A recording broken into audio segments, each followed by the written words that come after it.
So I only found one firefly, huh? That's disappointing. I'm gonna keep the umbrella on me because it's summer, and overheating is a thing, right? And I don't have the umbrella. So summer is actually when I'm gonna start using those stupid forest tiles, because I need to cool off. It's not that hot yet, but I'm gonna just make it anyway. I also need another icebox that I'm gonna put here, I believe. So let's move this stuff away and put it down here. I feel like I should have repositioned the map like this and make this north. Um, it might have been better if I did it this way. It would have looked spatially more aligned, I guess. Because the dock goes this way. Otherwise, like going up for the dock seems kind of weird. I don't like going up. I like going left or right for the dock. But it's too late for that. Because up here would be the ice boxes if I did that. So I'm just going to do this.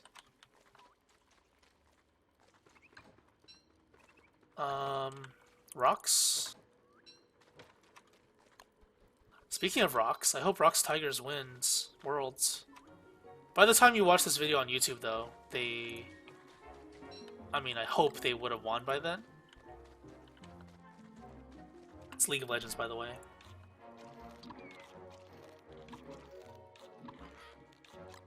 League is my baby. I've played League so much. It's probably my most played game in my entire life. 2, 3, 4, 5, 6, 7. 1, 2, 3, 4, 5, 6, 7, 8, I guess. Is that 15 then? 15 across? So, let's see.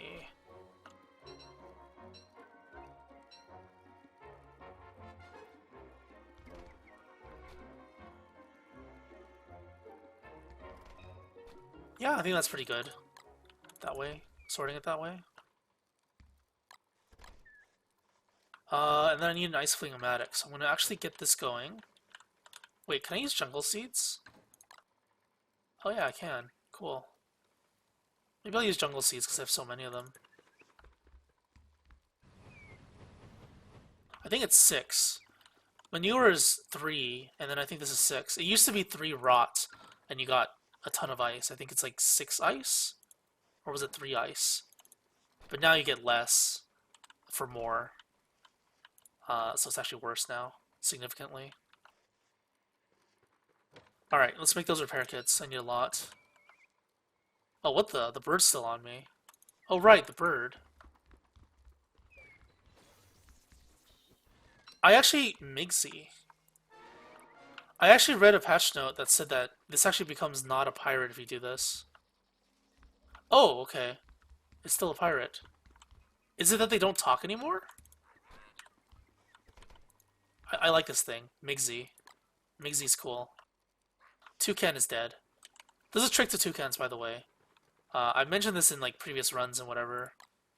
But if you do this, you guarantee a morsel rather than getting a feather on chance.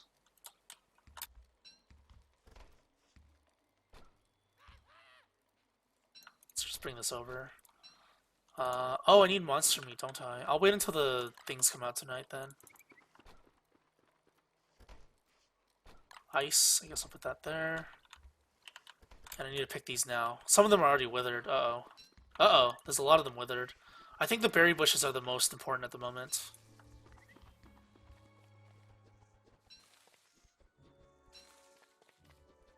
Berry bushes and grass are probably the most important. Alright, what was I talking about? Puzzle games? Puzzle games are fun. They just kind of hurt my brain sometimes. Or like almost all the time.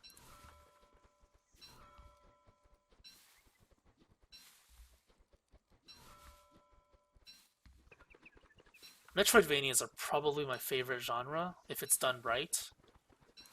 I can't wait until Bloodstained. They say that Rain World is a Metroidvania. I don't know if it is. Metroidvania is such a vague term, even though it's not really that vague, if you think about it. It's an exploration-based action platformer that probably has RPG elements to it. That's probably the definition closest to what Metroidvania actually is.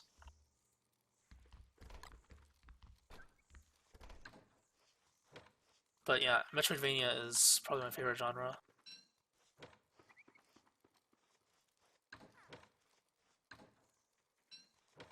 What else is coming up for Metroidvanias? Pankapu is not really a Metroidvania. It's just like an action platformer akin to Mario, I guess, because you go through worlds and areas in the world. Pankapu is really fun. Holy crap, I had so much fun with that game.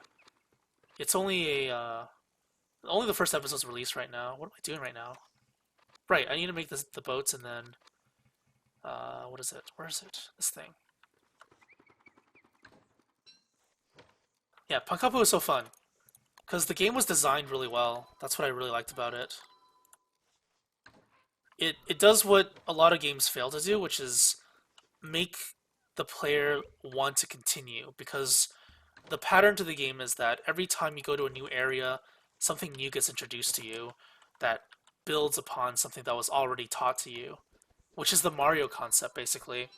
Mario does that really, really well, which is why it's such a popular game. It's not just because it's Nintendo that is popular, it's because Mario games are actually really well designed, if you think about it. And people like to discredit them because it's like a children's game. It's not that childish, honestly. It's Mario games are difficult. A lot of them are difficult. So I wouldn't even call them a child's game. I'd say that it is somewhat childish in aesthetic, I guess, and story, but in terms of gameplay, definitely not.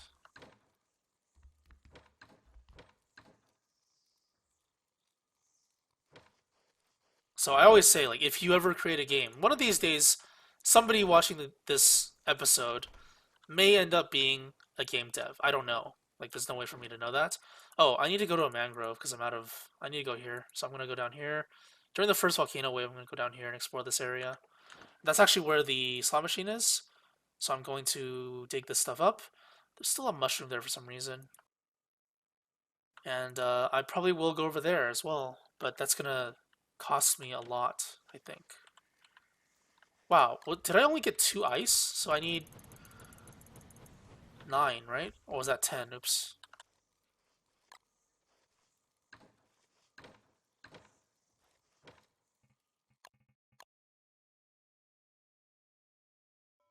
I just realized that the pigs were out. Were pigs were out. Uh-oh, where am I looking? I got lost for a second.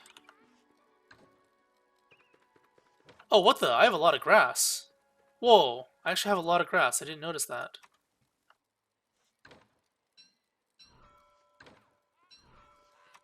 I need more boards, though.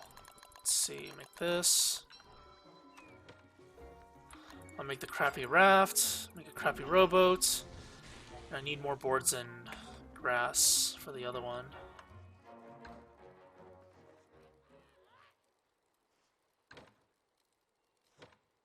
Wait, is this supposed to be there or here?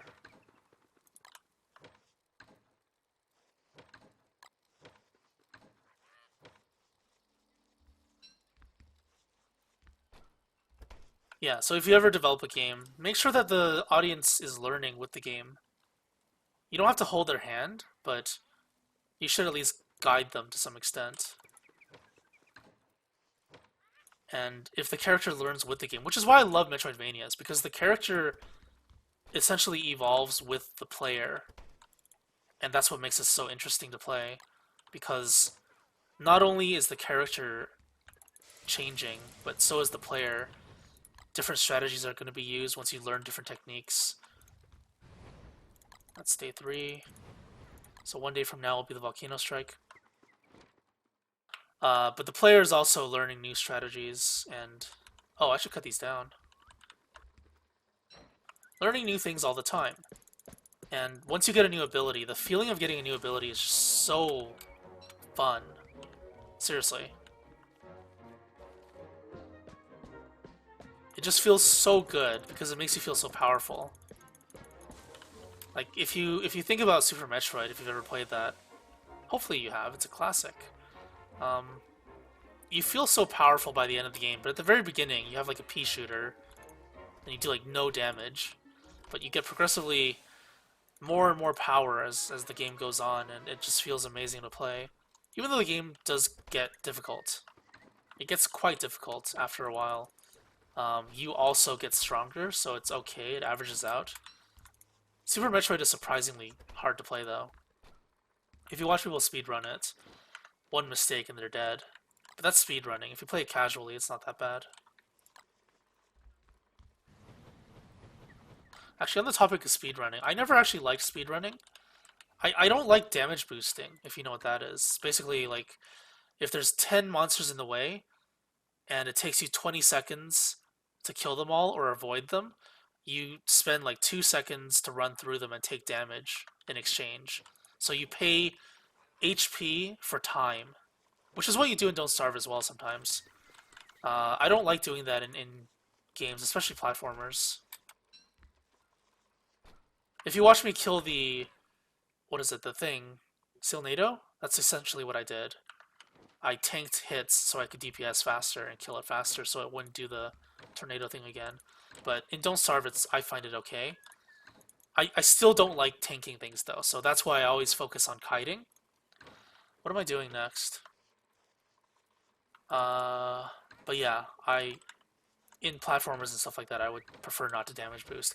And there are a lot of games like death simulators. If you're not familiar with my terminology, it's what I call games that have one-shot kill, or like close to one-shot kill, or games that like try to kill you really hard. But like the first one is probably the most loyal definition of how I define it. So games like I Want to Be the Guy. It's a death simulator. Super Meat Boy is a death simulator.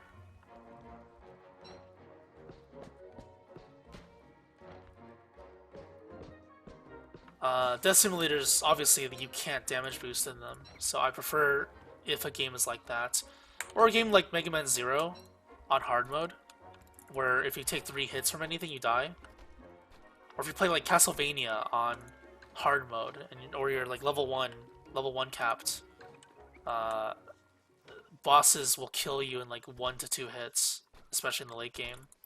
I find that more fun, because it teaches you to learn patterns and adapt to them really well, instead of just brute forcing with stats, which is one of the things I hate the most about a lot of games, especially RPGs, and especially Yokai Watch. That's one of the main reasons why I dislike the game design of Yokai Watch.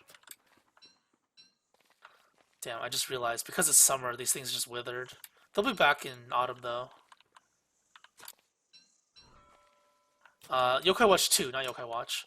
Yokai Watch 2 actually makes it so the level gap in certain areas, the flow of the game, is extremely bad. So 1 second you're fighting like a level 40 enemy, and then the next time you fight a boss, the next boss in the game, it's like level 50 instead of being like level 45. And then the most extreme is when you're finished with the story, and you get to the post-game content. There are like almost no quests that give you a lot of experience, so you actually have to grind, which is not fun. I would prefer it if you don't grind. So games that force you to grind rather than having interesting quests, I think are terrible in general. You can have a game that flows really well. You can have like interesting quests, and the game can still be difficult. The game can still have like crazy bosses, but you want to make it so that people don't spend too much time not playing the game, as in like grinding optional stuff. Otherwise, it's like they're not even playing the game, right? Like you're just grinding. It's a very Japanese thing. Japanese players love the grind. And I'd rather, like, the grind is better when it's skill-based grind, as in the player gets stronger, not the character. So, like, I always use the example of something like Gradius. Gradius is another death simulator. It's one-shot kill, basically, for in most situations. Most shoot-'em-ups are like that. And, yeah, the player adapts to the scenarios in the game, rather than the character getting, like, tankier or whatever. The character doesn't get tankier. There's like a shield that you can use, the force field, to take more hits, but it increases your hitbox. It makes it so that, like, stray bullets will actually kill you, or not kill you, but destroy your force field, which is actually not ideal. Like your hitbox is tiny in those games, and you need to understand what the boss's patterns are, how they react in certain situations, and when you can do that, the player becomes more skilled, not the character, and it is more impressive when a player actually beats the game on their own skill like that, rather than just grinding for like 100 hours and then, you know, beating the game because of that. Which is what Yokai Watch does. The last boss, I think is the last boss. I haven't beaten it yet at this point. I'm just grinding because it's stupid. The jump between the difficulty or the levels goes from like level 60 to 100, which is so stupidly ridiculous. Like, you cannot justify that as anything close to good game design at all. And if you do, you are a moron. Sorry. You are a moron if you think that.